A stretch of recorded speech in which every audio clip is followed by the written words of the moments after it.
people want to be approached for relevant things related to their career and their job. They want to be helped and they want people to help them solve their problems. And so they're receptive to basically selling in the DMs, which is where a lot of the selling happens on LinkedIn. Hey, my name is Jenna Kutcher, and I am obsessed with all things business, marketing, numbers, and helping you to navigate both the messy and the magical seasons of this thing called life. I'm a small town mama who took a $300 camera, grew a successful photo biz, and now I work from home and run a 7-figure online business. I teach you the tried and true secrets to building a career you adore. Shy away from the real talk? No way. Money, hardship, growth, loss, and marketing are all topics we discuss here. Think of this as your one-stop shop for happy hour with a gal pal mixed with business school. Pull up a seat, make sure you're cozy, and get ready to be challenged and encouraged while you learn. This is the Gold Digger Podcast. Question for you. How is your LinkedIn looking? Maybe creating an account has been at the top of your to-do list for ages, or maybe you want to up-level your current strategy. Either way, you clicked on this episode for a reason. LinkedIn has more than 900 million members in 200 countries and regions, so chances are your ideal client is on it right now, and it is a great place to market your business. My guest today is Hala Taha, a business owner, a podcast host, and a LinkedIn expert, and she is the perfect person to help us. Hala is one of the biggest influencers on LinkedIn with over 224,000 followers and 8 million post views per month. She also hosts a top 100 podcast, Young and Profiting, which frequently ranks as the #1 business and entrepreneurship podcast across all apps. Then in January of last year, Hala launched Yap Media Network, a business podcast network with a full service social media and podcast marketing agency for top podcasters, celebrities, and CEOs. Today, she's going to teach us how to grow our personal brands on LinkedIn and market our businesses just as she has. She is sharing frameworks, how to hack the algorithm, what to say in the DMs, so much. This episode is so powerful. You're going to want to listen to it twice. Without further ado, let's dive on in with Hala.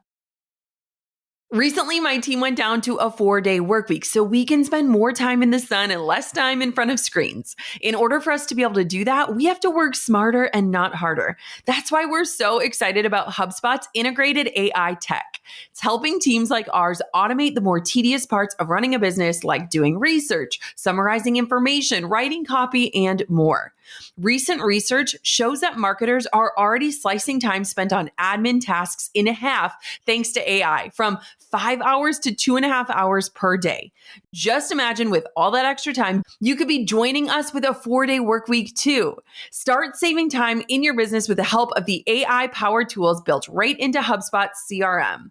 Learn more and get started today at HubSpot.com. Well, this feels like an absolute delight. I am so excited to finally connect with you. One thing that I love is when I see other women at the top of the charts. I have been cheering you on. And so welcome to the show, Hala. Oh, thank you so much, Jenna. I'm so excited for this conversation. So I know a little bit about your story, but for those who might not know, can you tell me a little bit about your career journey that's led you to where you are today and where you are today? Because all of this is so fascinating. Sure. So I'll start with where I am today, and then maybe I'll work backwards, and you can feel free to pause and interject whenever you'd like. So they call me the podcast princess. I'm the CEO and founder of Yap Media. It's an award-winning social media agency, and I'm also running the #1 business and self-improvement podcast network where I grow and monetize shows. And I'm the host of Young and Profiting, which is a top 10 business podcast, top 5 entrepreneurship podcast on Apple and across all the different apps. So I love my job. I basically created my dream job, and it wasn't an overnight success. I started my career in radio about 10 years ago when I was a junior in college. I interned for the Angie Martinez show on Hot 97, which was the #1 hip hop and R&B station. And I basically interned for 3 years at the radio station to understand how production works, radio works. At the same time, I had online radio shows, which was the precursor of podcasts. Podcasts were technically available, but they were really complicated. And a lot of people were doing online radio shows. So I'd host like music-based entertainment shows with the up-and-coming DJs at Hot 97 on the side. And I used to make my money selling like hip hop showcases and hosting like parties that night with all the DJs. And so I did that for 3 years. actually ended up dropping out of school because, they wanted me to keep working more and more at the station. And I started doing commercials at the station and working on the weekends for them and learning the Delette boards and running the whole music program and everything like that. And so I eventually wanted to get paid. I come from a family of doctors, I'm Arabic American and education is a big deal. So I was the black sheep of my family at this point. So they basically pushed me to ask to get paid at least since I dropped out of school. And, that rubbed Hot 97 a bit the wrong way. Long story short, I got fired. And I felt like my whole identity was taken away from me. I felt like, I was hanging out with celebrities. I was dating Chris Brown at one point. Like I was, it was like my whole identity was crushed. And everybody basically blackballed me from Hot 97 because once you're sort of out, you're out. And some people were like, lay low, maybe Angie will forgive you. But I didn't. I thought of a new idea and I was like sort of wanted to get revenge. So I got fired on a Thursday. And by Sunday, I had a new idea and I was going to start this thing called the Sorority of Hip Hop. And it was going to be a blog. Blogs were super hot at the time. And so I went on Twitter. I had a big following on Twitter at the time. I went on Craigslist and I started recruiting girls. And I was like, if you're in the entertainment industry, if you've been burned, if you want to learn how to blog, if you're pretty, if you're smart, send in your pictures, send in your resume. And I want to recruit you for the Sorority of Hip Hop. And so I started this group. 2 weeks later, I had 14 girls. I went back to school to finish my senior year in college. And I remember I had my first board meeting in my college. I rented out a room and there was 14 girls. So I was the president of this new thing called the Sorority of Hip Hop. And I started learning how to build websites. And 3 months later, we were one of the most popular entertainment and hip hop sites in the world. I basically figured out how to hack Twitter and we kept recruiting more and more girls. So in and out over 3 years, I had 150 girls, but usually there'd be 50 girls at a time who were under me learning how to blog. And I basically would connect everybody's handles to Twitter. So when we'd put out a blog post and it was a music-based makeup, hip hop, fashion website, we would tweet out Wiz Khalifa and his new song. And there'd be 50 pretty girls tweeting him and they'd retweet it. And I was the first one that figured that out. Now everybody does that, right? But I was the first blog to do that. And so we got popular really fast. And so MTV reached out to us and they wanted to shoot a reality pilot. This was just 3 months into it. It was small. Gosh. Yeah. Yeah. We didn't get the show, but I figured what else could happen, right? Who cares?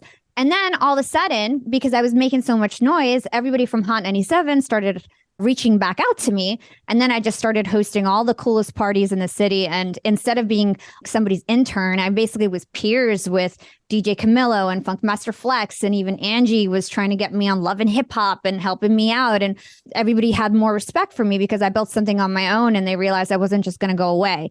So I started hosting all these parties. My business turned into a blog / event company. I would host concerts, throw concerts. Then MTV came back to us 2 years later or so. We had built it up, pretty popular in the tri-state area, would get shouted out on the radio every day for all the parties we would be hosting. And they were like, this is it. It was right after Jersey Shore had ended. They're like, you're going to get your own show. You're going to be the star. They picked 5 out of 50 girls to be in the cast with me. They got a studio on Broadway. They filmed us the entire summer. We threw a concert. We did all these cool things. And I thought I was going to be famous. So at this point, it was 6 years of basically working for free. I was scrounging money here and there, but I was kept working marketing jobs and doing social media for festival companies. And we were making money, but there were so many mouths to feed. And it was expensive to run a blog site with all the servers and how popular our site was. And I hadn't figured out advertising. I was just bootstrapping and didn't even know what I was doing. I was so young and just having a lot of fun too. Right. So anyway, we shot this whole pilot and 2 weeks before it's supposed to air, it's not just a pilot. We shot a whole series over the summer. 2 weeks before it's airing, the producer from MTV calls me up and she's like, Hala, I'm so sorry. We went into another direction and we're not going to air the show. And I started bawling and I was like, no way. What do you mean? This is the second time you guys did this to me. We signed all the papers. What do you mean it's not going to air? And she's like, I'm sorry, we're going in another direction. And sometimes they actually shoot 2 shows and then decide which one they're going to go with. They went with another show. MTV since hasn't really had a big show, right? Since the Jersey Shore. So I think we would have crushed it. But anyway, they didn't give it to us. And at this point, I was really beaten down and I felt like I can't make it. and try to bring up 50 girls with me at the same time if I'm not even successful myself. I felt really like ashamed with my parents because all my siblings were like in med school and residency, all these things. And I was like still trying to make it and like even just make like $30,000 a year or whatever. Like, you know what I mean? I just wasn't making any money, even though I was like almost famous in the tri-state area. I wasn't really making any money. So then I just shut everything down. I told the girls, I actually pretended that it was a fake shutdown. I said I needed a break. I was like, let's pretend we're shutting down and just get a lot of attention. I just need a break. And then our break was supposed to be like 2 weeks. And then I was like, guys, I don't want to do this anymore. And all the girls were really upset with me to this day. Some of the girls like really hate me for doing that, but I had to do it. And so I went, I had a terrible undergraduate GPA because all I was doing was working at Hot 97 in my undergrad. So I wanted to get my MBA and I couldn't get into any schools. And then I ended up begging my director of my alma mater of the alumni program, and she let me in. I told her my story and she was like, okay, like, you know, if you get a 4.0, I'll keep you in the program. And I was like, okay, I'm going to do it. And so I got my MBA, got a 4.0. I graduated number one in my class and I started my corporate track. And I just literally thought I'd never get back on a mic. I thought it was done.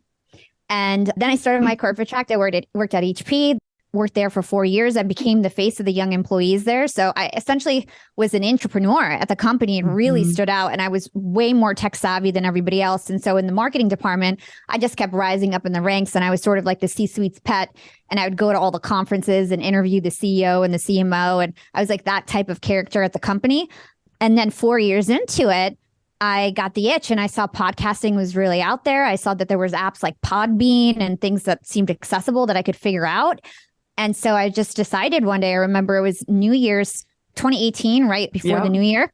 And I was just like, all right, I'm going to start this podcast. And instead of being like an influencer within this corporate company, I want to take what I've learned over the years and interview smart people and be of service. And I started this podcast, Young and Profiting. So I'll pause there. I know that was There's so much more. There's Stitch Fix, there's Disney. You have been all over the place. What was it about podcasting that drew you in? Was it that radio background? I mean, because if you think about radio and blogging, podcasting is kind of this interesting combination of both of those skill sets. Yeah, I felt like I knew how to do everything, right? So I had like hacked Twitter. There's a social media element for sure with podcasting. Yeah. I knew how to do audio editing. I knew how to do video editing. I knew how to do graphic design. I knew how to host. I also knew that I had a story and that I could probably get some really big guests just from my story. Yeah. And so I just, figured I had all the skills and I had the time. I was doing really well in my job and I felt like I had all this kind of free time. I would volunteer internally within HP and I decided to stop doing that. And then all of a sudden I felt like I had like 4 hours a day to figure some stuff out. Yeah. And the cool thing about Young and Profiting is that I had a team of volunteers that actually helped me for 2 years. I had 20 people for 2 years that helped me. And it's because I had so many skills that like there'd be one guy from Atlanta and I teach him how to do videos. One guy from Estonia, I taught him how to do my website. Interns from my past college, I would teach how to do production research for me. And so I just like had this like army of interns that would help me so that I could have a day job. And then I just kept growing the podcast that way. So I know that you made the leap into full-time entrepreneurship in 2020, which was a crazy year for everyone, but especially for you. What finally gave you the confidence to go all in? What did that look like? Yeah, it was actually, when I started the podcast, I never thought that I was going to make any money. I was just being of service, I became a really big influencer on LinkedIn, growing my like personal brand. And I literally didn't even think it was possible to make money off a podcast. And I remember like being in Clubhouse, like before I really blew up, being like, guys, there's no way you're going to make money from podcasting. It's about networking. And then like, little did I know, there's so much money in podcasting if you know what you're doing, right? And so the first way that I started monetizing my show is that these guests would come on. And from the start, I had really big guests because like I said, I was punching above my weight. I understood how to get big guests from the start. And I never sort of settled for anyone. I always shot up and it was like a volume game. I just knew the more I sent out, somebody would eventually say yes. And then once the person says yes, it was easier to get more people to say yes, right? So basically these big guests that were very successful already would come on my show. They'd be authors, speakers, celebrities. And after the end of the show, they would literally like clockwork be like, Hala, how did you grow your LinkedIn? Can you do it for me? Hala, how'd you grow this podcast? Can you do this for me? And I used to always be like, I'm sorry, I have a really great corporate career. At the time, I was working at Disney. I've got a volunteer team, but they're really busy with my stuff. Like, we don't have the bandwidth to help you. I'm sorry. And I would just always say that. And then one day I met this lady, Heather Monahan. Are you familiar with her? Yes. And I know this part of your story. I love it. So she came on my show and I gave her the whole spiel. She was like, Hala, I need you to do my LinkedIn. And I was like, I'm sorry, I can't. And then she just wouldn't leave me alone. She was on every single one of my videos on LinkedIn. She's like, Hala, you have to do this. So she kept commenting, you have to do this for me. Yeah. So then I was, she was somebody who I looked up to. And so I was like, you know what? I would love Heather to be my mentor. So I was like, listen, I can't do it for you, but I can teach you how. Yeah. And so I started setting up these meetings with her on Saturdays. And she thought it was so cute that I would like send a calendar invite for Saturday. And like, I was like trying to teach her how to use like Headliner and Canva and Premiere Pro. And I was showing her like our Slack and our Drive and our templates. Yeah. And she just like was like, Hala, I literally am talking to VaynerMedia for them to do my social media. Your stuff is more impressive. She's like, you have a company. Do you understand you have a company? I want to be your first client. And I was just like, it was COVID. At the time, my dad was in the hospital and I was working from home. And really, I was in a space where like I wanted a distraction, quite frankly, because I had a lot more free time. I was sort of coasting in my job. It was a hard job, but I felt like I had time. And again, no commute. So it was like I used to commute from Brooklyn to the city. It was an hour each way. So basically 2 extra hours a day, which for me is a lot of time, right? And so I just figured like, all right, we'll do it. And I was like, okay, I'll start with your videos. And then we did a great job and we started taking over all her channels and then eventually her podcast. And then my second client, so Heather was paying me like nothing, like $700 a month. Like it was really nothing in the beginning, right? And so then my second client, I went on this guy's podcast, Jason Waller. He was the CEO of like one of the fastest growing. Oh, you know him. He was the CEO of one of the fastest growing solar panel companies. And it's like the fastest growing private company in the US. And he invited me on a show. And afterwards, he was like, Hala, can you do social media and production for me? And now I had like a business kind of. And I was like, yeah, definitely, I can do it. Like, sure, I'll send you a proposal. And I remember meeting with my business partner, Tim, who has been with me since episode 2. And we put together this proposal and it was like $3,000 for each service. It was 3 services. And then he's like, why don't we just make it $10,000 a service? And let's just shoot for 30K. And I was like, okay. And it was a 30K monthly retainer. I was like, let's do it. And so I hop on a call with Jason and I give this pitch. And my second deal was $30,000 a month. And then it was just like, boom. Then I got like Kara Golden of Hint Water for another huge contract. Then we took over Hint Water's marketing. Then I got the CEO of 1-800-GOT-JUNK, his personal brand and his company.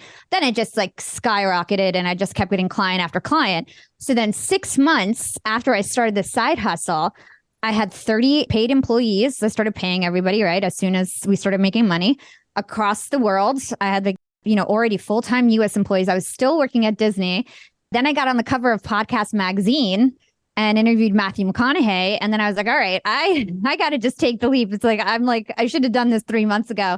And I quit my job and the rest is history. It's so insane. I love your story. And there's so many parts you didn't even include, which is why everyone needs to go listen to your show so they can hear the full story. So one of the things that you hinted at is LinkedIn.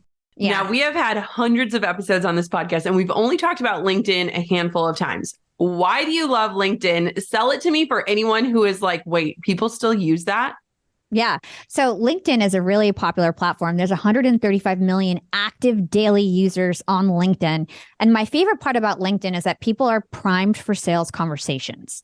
So people are doing research in their buying journey on LinkedIn. People are used to being approached in the DMs. People want to be approached for relevant things related to their career and their job.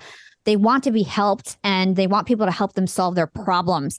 And so they're receptive to basically selling in the DMs, which is where a lot of the selling happens on LinkedIn. Whereas on Instagram, when you try to do the same thing, people get turned off because they're there for entertainment. They're there to check up on their family and not there for sales and business. So that's one reason. The other reason is because that algorithm is completely hackable still, right? It is completely possible to grow without the use of boosting and automation or bots or whatever. And Instagram is really hard to grow right now. There's a couple ways that you can still grow on Instagram, but LinkedIn, it's like once you understand the tactics, once you understand what works, what doesn't, and you understand the algorithm, no matter what your topic is, no matter how well you write or whatever, you can figure out how to grow a following on that platform. So happy to dig into any of that. You can't dig your biggest goals without a little hard work, which is why I bet you'll love listening to the Hustle Daily Show, brought to you by the HubSpot Podcast Network. Hosted by Zachary Crockett, Jacob Cohen, Rob Litterst, and Juliette Bennett, the Hustle Daily Show brings you a healthy dose of irreverent, offbeat, and informative takes on business and tech news. With short 10 to 15-minute episodes released every day, you're bound to learn something new this week. From updates about Meta and AI to how Domino's is flipping traditional pizza delivery on its head. Listen to the Hustle Daily Show wherever you get your podcasts to stay up to date on what's going on in business and tech. True or false? Pinterest is just a social media site. Well, that's actually false. Pinterest is also a powerful search engine. And while you're busy pinning outfit inspiration, home decor, and the perfect margarita recipe, your people are trying to find you on the platform and they can't. Don't let them walk away with pinning your brilliance to their inspo boards. Let me give you my ultimate cheat sheet to Pinterest for free. In these 7 pages, I'll walk you through Pinterest and show you why your business needs to be using the platform, not just for social purposes, but to drive intentional traffic to the things that you're working so hard on. My guide is free for goal diggers at jennakutcher.com/alt Pinterest guide. That's jennakutcher.com/ULT Pinterest guide for my advice on where to start and how to strategize Pinterest for your business. Happy pinning. Okay, so let's talk about first the following. So does your following matter? We know we've seen like popularity and people are so fixated on growing that number under their name on all the platforms. Walk me through why you want to grow your audience on LinkedIn. Yeah, so I think that getting a following is really important, but really it's engagement that matters. It's the amount of views that you get on your content and how much people engage, like, comment, share. That's what really matters, because I've got a lot of clients that have come to me in the past. They might have 1 million followers. Maybe they had like a big press push, or they were LinkedIn's top voice, or they started on LinkedIn 10 years ago when it was no matter what you did, you went viral. And they have little engagement and they get no sales. They get no business from LinkedIn because nobody's actually seeing their stuff anymore. So it's really important to focus on engagement and understanding how to go viral on the feed rather than just getting connections, right? So in terms of why it's important to have a following, especially first connections on LinkedIn, because those are the only people that you can DM. And on LinkedIn, there's first connections and there's second and third connections. And second and third connections can see your feed content if people share your stuff or engage on your stuff. But you actually want to be able to DM people so that you can generate sales, because all the action and connection and people actually clicking on links really happens in the DMs. So what would you say would be the first step? If somebody's listening to this and they're like, I have a very old profile on LinkedIn, it probably hasn't been updated. I'm an entrepreneur now. I haven't thought that I needed this. What would be the first step of getting reacclimated on LinkedIn? Okay, so I think first of all, one of the things that I ask people to do is look up their lookalike profiles. Ooh. So when I say lookalike profiles, what I really mean is people who have a following that you want. It's not necessarily your competitors. It's not necessarily anybody who's actually in your niche.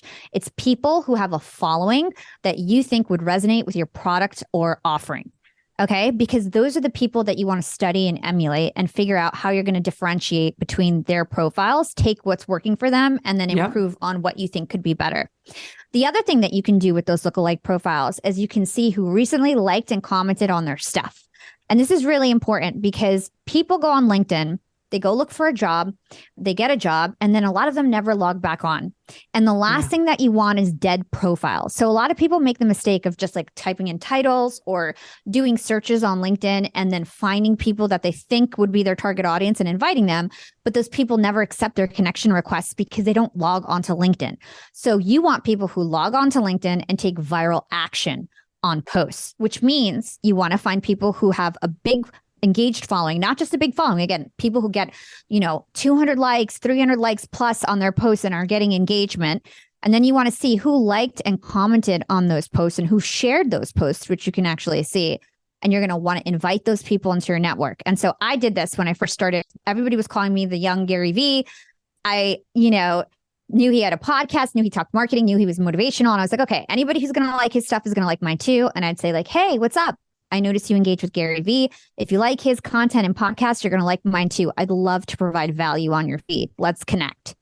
9 out of 10 people would accept. Then I all of a sudden had like 10,000 of Gary Vee's fans. And little did I know that I was also triggering the algorithm, because when you recently connect with someone, they see your content at the top of their feed for 2 weeks. If you DM with someone and they respond back, they see your content at the top of their feed for 2 weeks. Then if they like or comment or share, they're like 85% more likely to see your content. If they comment, they're 70% more likely to see your content. And so you just start this flywheel effect of bringing people in, DMing them, then they see your stuff, then you go viral on the feed, then people are connected with people who are similar to them. So if you are targeting someone, let's say, who's in real estate, chances are they've got a lot of people in real estate who's in there following themselves. And when they engage on your content, those people see that engagement in their feed. And so then you get like a referral to all their following.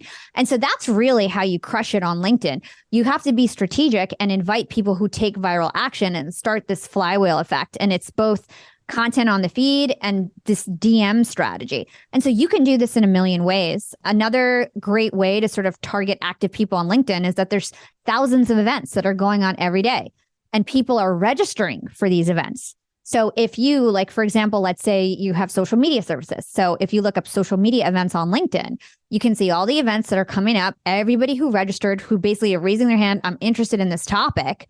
You can register for that event, and then you get access to message everybody who's in that event, and they're active, they're interested in what you want, and it's relevant, and people will have that conversation with you because you're bringing up something relevant to them.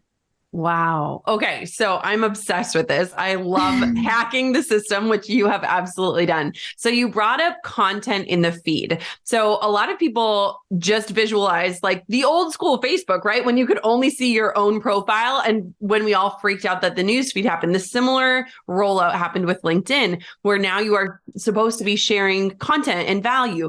Walk me through different types of posts that you publish that can show up in the feed so that people can start imagining what type of value can I add on that platform and what does it look like compared to other platforms that I might already be on? Yeah, this is a really great question. So whenever we're talking about feed content on LinkedIn, we want to promote shareability. And there's two main types of posts that are shareable.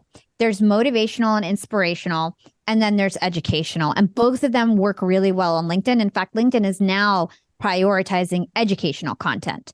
So one of the things that you want to think about when you're thinking about motivational content is telling stories. So things that work well is like transformational stories. I was poor, now I'm rich. I was fat, now I'm skinny, right? Showing that like transformation and what your learnings are and giving a story. And it's really important on LinkedIn to remember what features work the best on that platform.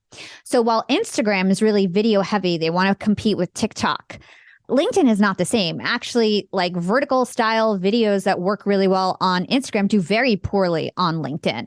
And actually, you want to stick with a 4x5 size graphic. So a very large, I call it poster size at Yap Media graphic on LinkedIn. If you guys are curious what that looks like, you can go to my profile on LinkedIn and you'll see that almost every single post is like a 4x5 photograph on LinkedIn. And so typically these motivational posts is either a story or a quote or a lesson that you're giving that is going to be relevant to everyone.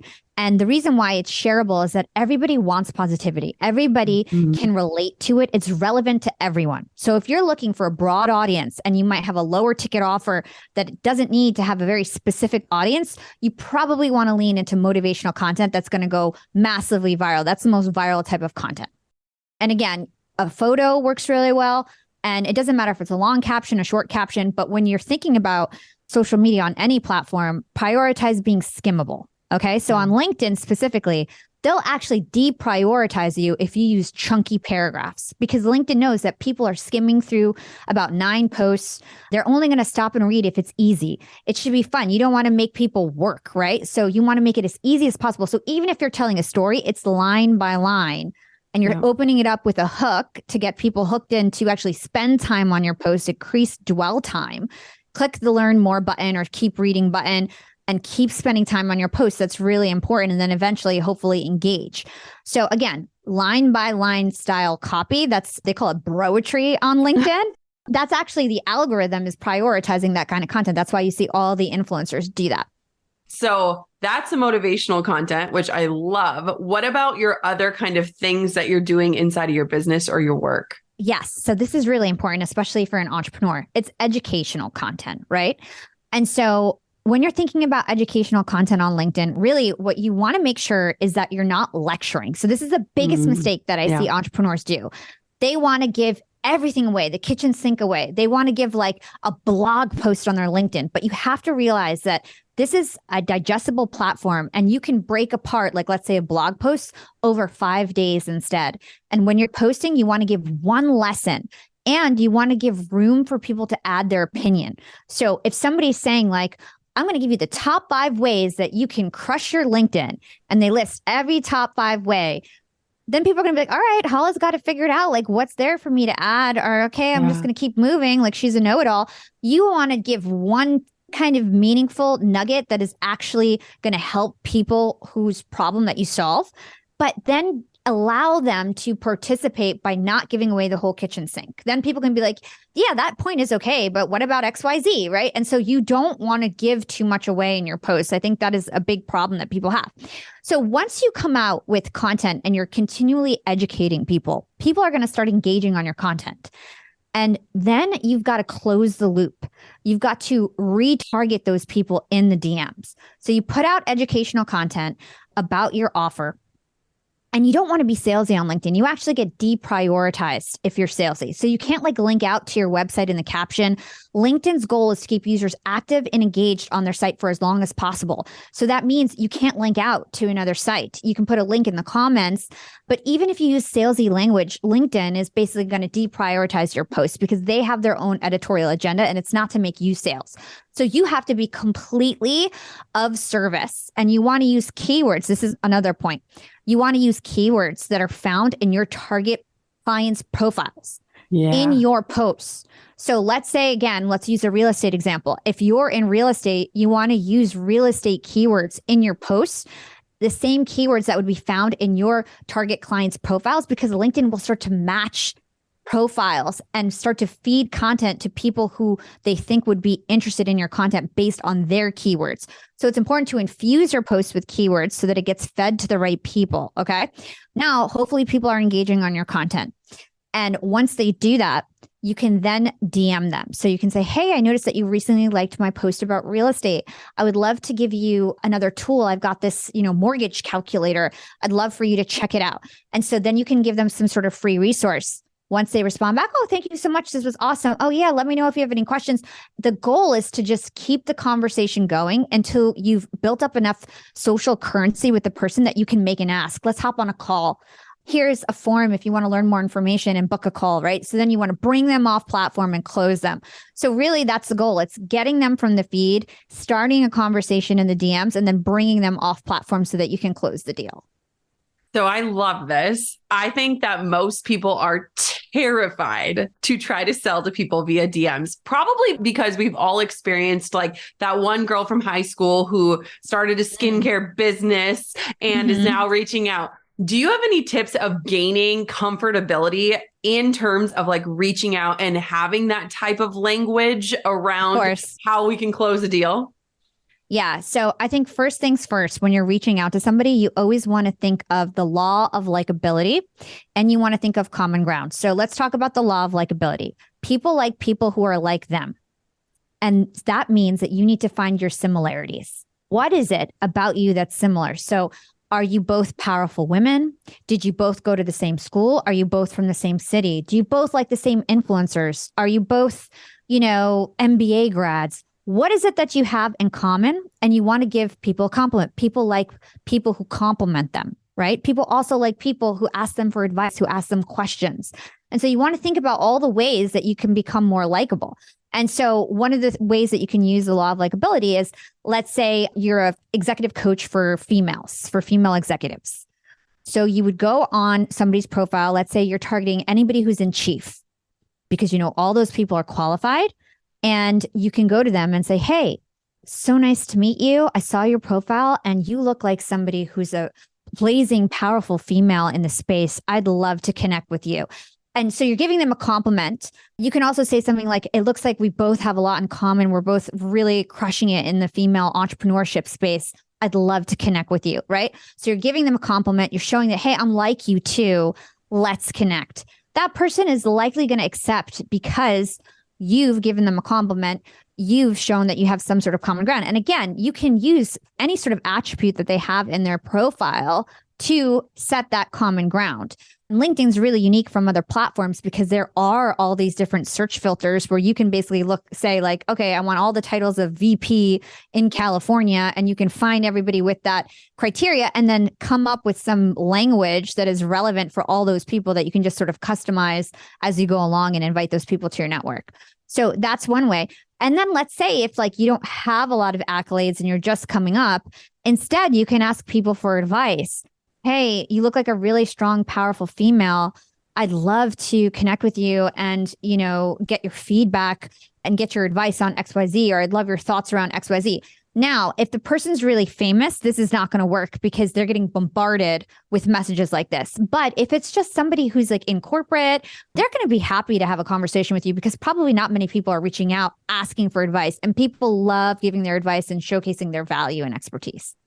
I love this. I am smiling so big. I was recently on a girls' trip and one of my friends has this beautiful British accent, and she looks to this guy, and we needed an extra golf cart for something. And she was like, you look like a man who could get things done. And like the guy like gets like all excited and he's like, I can. Yes, I can. And I was like, I need to take that line with me everywhere, because all of a sudden he was like proud to help us after two people had already told us no. It was just so funny. So I love this because I totally agree with it. The other thing that, and you just alluded to it, the other thing that you want to make sure so that you don't turn people off in the DMs. I'm sending thousands of DMs a day, and 99% of people say thank you and are appreciative. That is not normal. And it's because I'm doing little things to make sure that it doesn't come across spammy or insulting. So your friend said, you look like someone. She didn't say you are. If you're too direct, for example, let's say somebody engages on my post about my LinkedIn masterclass. We might approach them. You look like somebody who may be interested in our LinkedIn masterclass. Then they'll be like, yeah, you know, I'm kind of am interested, blah, blah, blah. If I said, hey, you're interested in my LinkedIn masterclass, I'd love to XYZ. They'd be like, I'm not interested in your class. Who are you to tell me what I like, what I don't like? Get out of here, you know? So you seem like, you seem like the type of person who would XYZ, right? So you just want to make sure that you soften it a little bit so that it's not so direct, because people like to prove you wrong, right? So you want to make sure there's no way that they can prove you wrong. Yes, I love this. One of your gifts, one of your like secret sauce things that you are so good at is branding.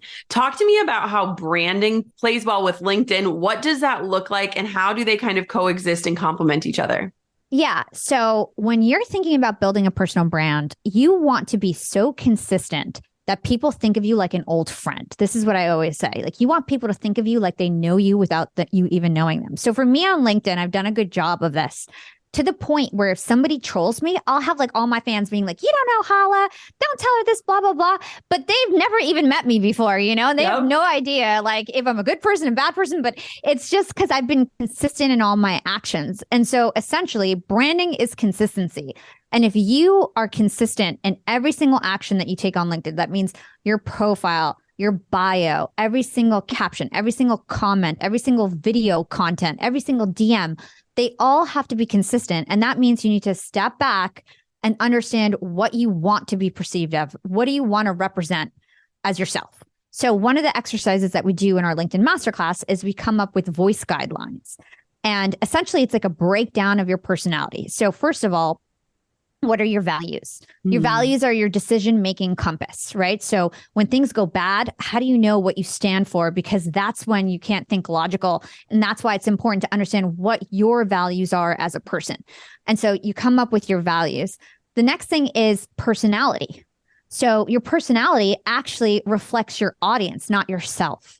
You want your audience to feel magnetic towards you, and people like people who are like them. So you need to reflect them, not yourself necessarily. Maybe there's one element that showcases your personal personality, but really you want to mirror the way that your audience acts. And so you want to think about your audience demographics. What's their age? What's their gender? What's their interests? What do they sound like? What other influencers are resonating with them? What do they sound like? And you kind of want to mirror that when you're thinking about your personality and your tone and the way that you come across.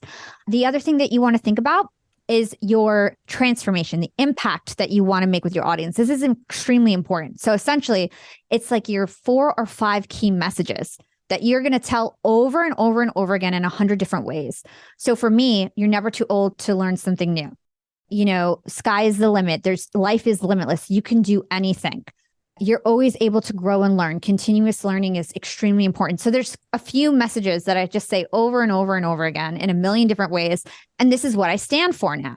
This is why when I share a picture of myself on LinkedIn, I don't represent Hala Taha anymore. And I'm extremely shareable. People share my picture automatically because I represent hope for them. I represent learning for them.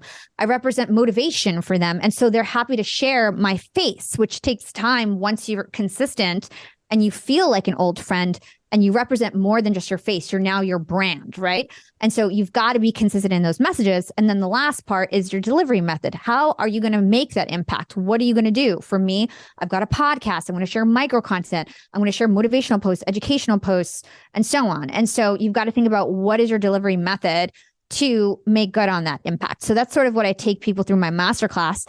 And then you're really set up for success. If you pair that messaging and branding with viral strategies and engagement strategies, there's all these different hacks on LinkedIn. There's no way that you're not going to be successful. I love this so much. Okay, so Hala, tell me about this masterclass that you have, because as I'm listening to this, 1, I need to sign up personally and have my entire team sign up. But 2, my audience needs this information. Like, you have said so many words where I am like, I need more. So talk to me about your masterclass that you have all about LinkedIn. Yes. So I have a LinkedIn masterclass. It's a 2-day workshop. And essentially, I take you through everything that you need to know about the LinkedIn program. So we start with your personal brand, walking through what I just told you. You're going to have your voice guidelines. You're going to figure out your values, your personality, your impact, your brand persona, the relationship that you have with your audience. Then I go over the psychology of design. So I was started as a graphic designer. I think I told you guys in the beginning of the story about how I used to train everybody how to graphic design, video edit. So I go over the 20% that you need to know to absolutely crush on LinkedIn without hiring a graphic designer, just using Canva, understanding, what kind of resonates with people, what sizes you need to use, what features are appropriate for LinkedIn. And I go over the psychology of design. Then I go over copywriting. Copywriting is the hardest thing to teach other people. I give you my best in terms of what tips to use for copywriting. I give you viral copywriting templates that we use at Yap Media. I'm running dozens of influencers behind the scenes on LinkedIn. Essentially, most of the influencer accounts on LinkedIn are run by Yap Media. So I'm giving you the same viral templates that we use for them in the class. Then on day 2, it's all about the algorithm. So we're going through the algorithm in detail. There's a 4-step algorithm. I'm teaching you everything that you need to know about how to hack the algorithm. We're going to talk about the golden hour and a half, what to do in your first 90 minutes after posting to make sure that your post does well. I give you all the different engagement hacks. Then we go over storytelling, creating your content calendar and getting really tactical. And then lastly, sales. So I go over DM strategies, invite strategies, how to create different sales templates, how to find your target audience, all the different hacks that you can use with search, with events, with groups, and so on. And I basically teach you how to then convert your following into leads and eventually sales. So it's an end-to-end program, 2-day workshop live with me. I like to do it live because I feel like it's important to give people an opportunity to ask questions And then when you're done, you can join my monthly mastermind where basically everybody is supporting each other's content. I'm constantly giving you guys feedback. And a lot of the guests that come on my podcast do free training. So it's like we have like Jason Fladline doing a webinar training. We had Ken Ozawoski doing a video marketing training and so on. And so it's like I keep leveling you guys up so that you guys can continue to improve, because the sales piece is something that we need to keep on working so that we can really just keep growing. So the next class is September 6th and 7th. Jenna has her own code that you guys can use for 20% off. And I'd love to see you guys there. I'd love to teach you guys how to crush it on LinkedIn. So where can everybody find out more? This is incredible. And I am so excited to be a student of yours because I am like obsessing over. People need to understand that when you can get these templates and strategies, you can skyrocket your success in a massive way and in a short amount of time. Instead of trying to figure it out on your own or feeling like you're wasting your precious time, where can we learn this? Yes, you can go to yapmedia.io/course and you can use code Jenna for 20% off. Amazing. I am so impressed with you. I am obsessed with your story. I love seeing you on the chart. Where can everybody find out more about you, connect with you, listen to your podcast, find out about your network? Give me all the places. Well, first of all, Jenna, you did such a good job with this conversation. I've always admired you as another female podcaster. So congratulations on all your success. Longtime fan of your podcast. If you guys are interested in learning from me on my podcast, it's called Young and Profiting. Like I mentioned earlier, it's a top 10 business podcast, top 5 entrepreneurship podcast. I interview brilliant people. Jenna's about to come on. Really excited about that interview. I've interviewed people like Alex Hormozy and Grant Cardone and Damon John. And I just love to talk everything human behavior, marketing, entrepreneurship. And so if you're a small business owner, a new entrepreneur, a side hustler, you're going to love my show. So I'd love for you to check out Young and Profiting podcast.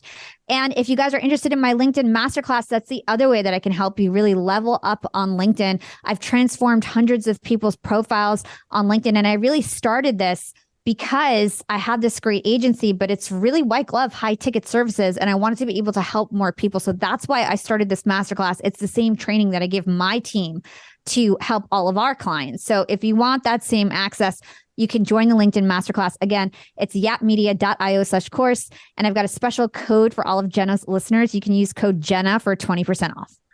Thank you so much for coming on the Goal Digger podcast. This was an absolute dream. Thank you so much.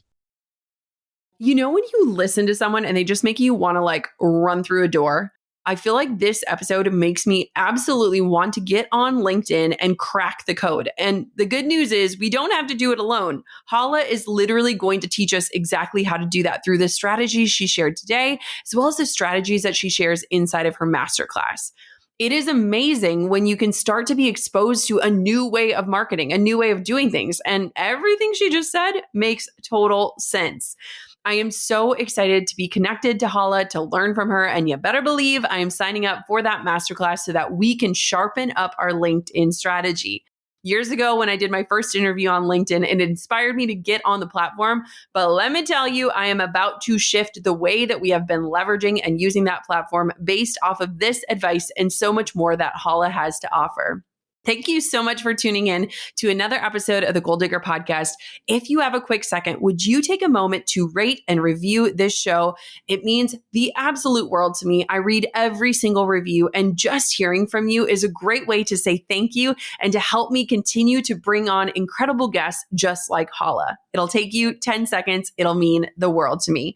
Thank you so much for listening to the Goal Digger podcast. Until next time, keep on digging your biggest goals.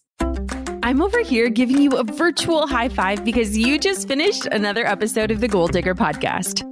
Did that go by way too fast for anyone else? If you want more, head over to goaldiggerpodcast.com for show notes and all the discount codes from today's sponsors. And if you're looking for a new crew of movers and shakers like you to bounce ideas and ask questions, be sure to join my exclusive community for Goal Diggers on Facebook. The link's waiting for you at goaldiggerpodcast.com.